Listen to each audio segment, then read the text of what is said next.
Good morning दोस्तों। कैसे हैं आप सब लोग। आशा करती हूँ आप सब लोग ठीक होंगे, स्वस्थ होंगे। और स्वागत है मेरे नए ब्लॉग में। और ये है कार्तिक की का पहला दिन। और आज मैं 4 बजे सोकर उठी थी और उठने के बाद मैं पहले फ्रेश हुई और उसके बाद आई थी बाहर का मेन गेट खोलने के लिए। और मैंने वहाँ पर सबसे पहले झाड़ू लगाया। और मैं यहाँ पर पानी नहीं डालती हूँ क्योंकि सभी लोग जब बाइक लेकर निकलते हैं तो वहाँ पर फिसलने का डर रहता है, इसलिए मैं सिर्फ झाड़ू ही देकर छोड़ देती हूँ और मैं गेट पर पानी नहीं डालती हूँ। और हमारे यहाँ पर कार्तिक मास का बहुत महत्व है। यहाँ पर ब्रह्म मुहूर्त में ही स्नान किया जाता है। और मैंने भी झाड़ू लगाकर मैं भी स्नान करने के लिए जाऊंगी। और पहले मैं दरवाजे पर झाड़ू लगाती हूँ और उसके बाद घर के अंदर में झाड़ू लगाऊंगी।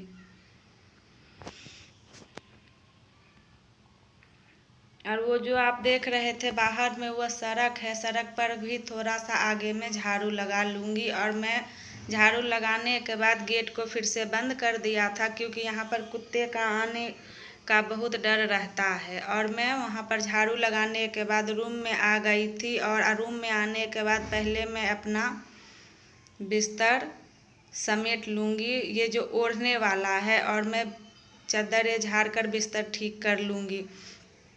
क्योंकि कहते हैं कि अगर बिस्तरें उलझी हो तो घर में उलझनें पैदा होती हैं। और सबसे पहले मैं सोकर जब उठती हूँ तो मैं पहले अपना बिस्तर ही ठीक करती हूँ। आज अभी बच्चे या कोई नहीं अभी सोकर उठा हुआ था, आज मैं ही सिर्फ अभी उठी हूँ तो मैंने सिर्फ अपना ही बिस्तर झाड़ कर ठीक से बिछा लिया था।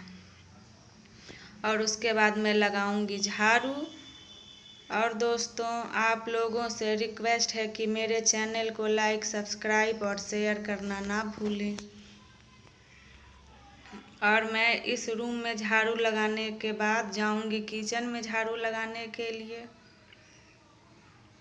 और ये है पैर पोंछने वाला डोरमेट, इसको भी मैं पलंग के बगल में ही रखती हूँ कि जो कोई भी आए वो पैर पोंछ कर ही पलंग पर चढ़े, नहीं तो पैर से गंदा हो जाता है। और हमारे यहाँ गांव है तो गांव में तो मिट्टी धूल तो हमेशा रहती ही है, कितना भी साफ कर लो धूल मिट्टी तो रहेगी ही।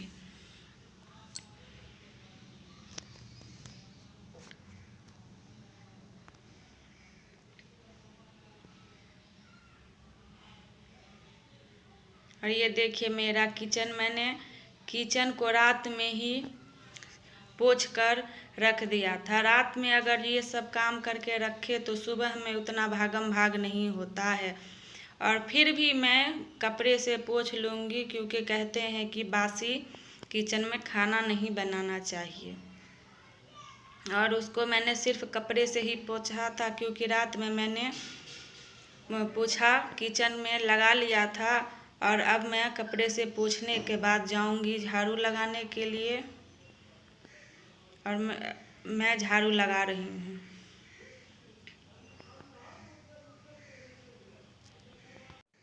वैसे तो मैं रोज़ 5 साढ़े 5 बजे तक सो के उठती थी, लेकिन जब से कार्तिक शुरू हुआ है सवेरे उठने में थोड़ा आलस होता है, पर धीरे धीरे आदत हो जाएगा। क्या आप लोग भी कार्तिक मास में नहाते हैं। और कार्तिक मास में नहाने का बहुत महत्व है। और इस महीने में विष्णु भगवान की पूजा होती है। और तुलसी के पौधे में दीपक जरूर जलाना चाहिए। और आंवले के वृक्ष में, आंवला तो मेरे यहाँ पर नहीं है लेकिन मैं तुलसी के वृक्ष में पूजा करती हूँ, तुलसी के पौधे में मैं पूजा करती हूँ और शाम को उसमें दीपक लगाती हूँ। घर में झाड़ू लगाने के बाद मैं आ गई थी आंगन में झाड़ू लगाने के लिए। और झाड़ू लगाने के बाद मैंने पोछा लगा लिया था। सुबह सुबह अब कोई नहीं अभी जागा है तो सोचा पहले पोछा ही लगा लूँ, नहीं तो उठने के बाद बच्चे सब चलते रहते हैं। आप लोगों में से कौन कार्तिक नहाता है कमेंट में ज़रूर बताइएगा। और कार्तिक नहाने के लिए कहा जाता है ब्रह्म मुहूर्त में ही नहाना चाहिए। ब्रह्म मुहूर्त जो कि 5 बजे से पहले माना जाता है। आप लोग कैसे नहाते हैं और कितने बजे नहाते हैं कमेंट में ज़रूर बताइएगा।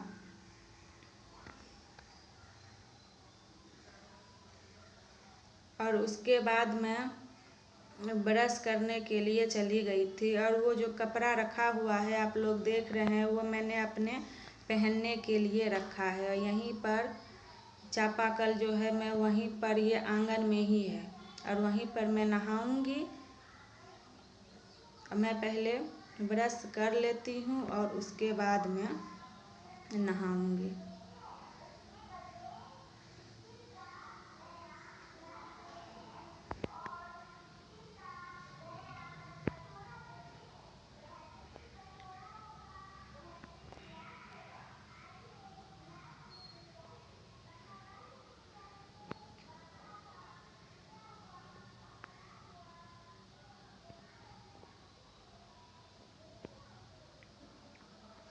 और मैं नहा कर चली आई थी छत पर फूल तोड़ने के लिए।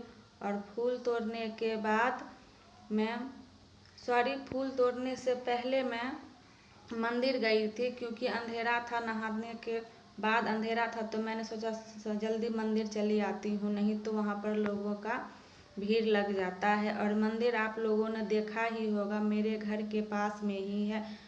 सिर्फ 5 मिनट जाने में और 5 मिनट आने में लगता है।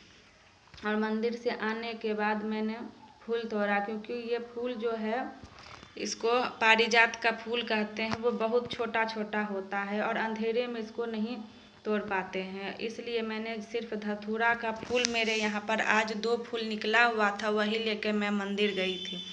और वहाँ से आते आते उजाला हो गया था। और आने के बाद मैंने घर में पूजा की और मेरे छत पर ही जो है तुलसी का पौधा, मैंने वहाँ पर पूजा की।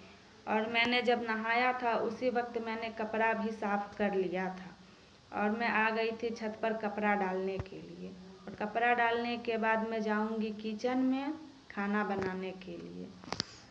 और दोस्तों, आप लोगों से रिक्वेस्ट है, आप लोग मेरे ब्लॉग को देखते तो हैं लेकिन लाइक और सब्सक्राइब नहीं करते हैं।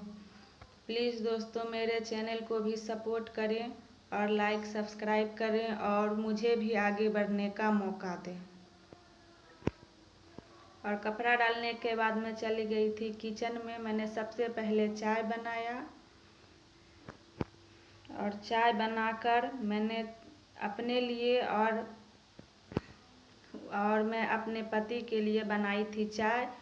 और दोनों ने चाय पिया और चाय पीने के बाद मैं खाना बनाने लगी थी। और खाना बनाने के बाद आप लोगों को दिखाऊंगी, मैं चली गई थी जो उस दिन मैंने दूध को रखा था, पूर्णिमा के दिन जो दिखाया था मैंने आप लोगों को दूध, उस दूध का मुझे घी निकालना है।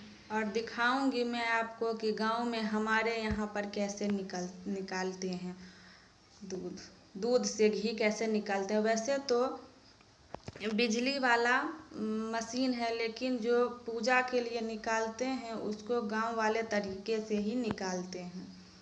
मैं पहले चाय पी लेती हूँ और उसके बाद मैं आपको दिखाऊंगी।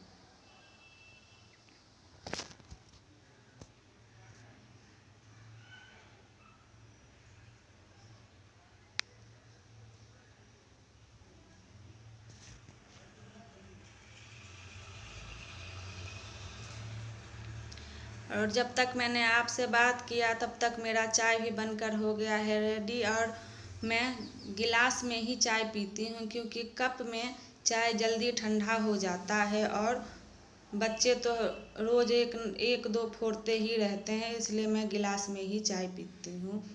मैं सबसे पहले चाय पी लेती हूँ और मिलेंगे उसके बाद आपसे फिर से।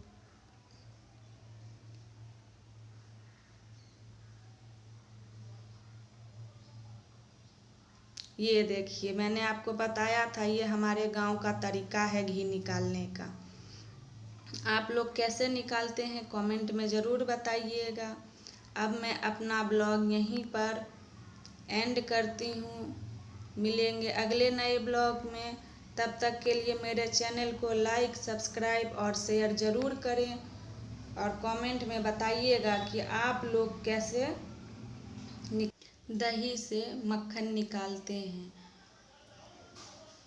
तब तक के लिए खुश रहिए, स्वस्थ रहिए और अपने अपने बच्चों का ध्यान रखिए।